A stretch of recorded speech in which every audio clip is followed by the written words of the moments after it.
how do you know if you're going through topical steroid withdrawal, and what do you do if you think that you have it?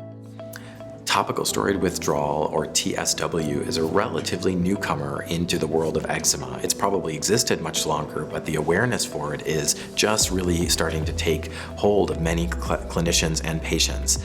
We think of it as a situation where the skin has become dependent on topical steroids or sometimes systemic steroids, and now when they're stopped, the skin actually gets way worse than it was before. This is problematic because we don't want to keep using chronic steroids on the skin or in the body, so this is a real problem. For some patients though, it seems that it's not even a temporary thing where they're withdrawing from the use of steroids. It seems like it can go on for many years or potentially go on indefinitely, and that's really frightening. How do people know if they have it? Well, part of the problem is we don't really have a great definition for how to diagnose it yet, and that's why it's still somewhat controversial. Some dermatologists like me feel that it is important to address it and be on the lookout for it. Others feel that it might not even be a real entity yet. But part of the problem is that we don't have a good way to diagnose it. There's no gold standard test, there's not a blood test or a skin biopsy, and so we're still using sort of the clinical story and picture overall to help us.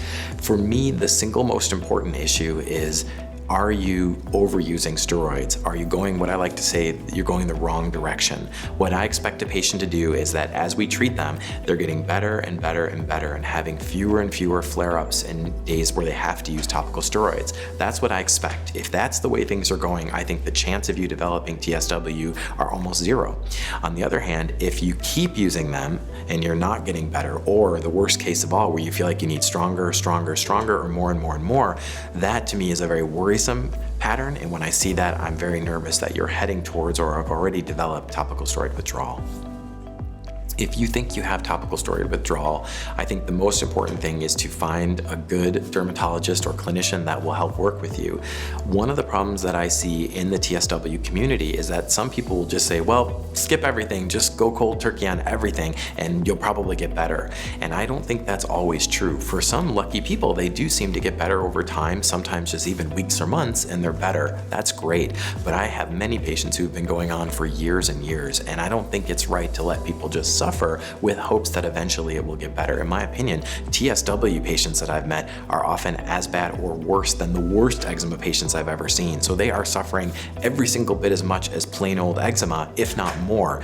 And we want to treat the patients who are suffering with eczema. Why wouldn't we want to treat the patients with TSW? The most important thing for those patients is total avoidance of all corticosteroids, both topically and systemically. But the good news is we have lots of new treatments that don't use steroids of any way, shape, or form and can help get them better.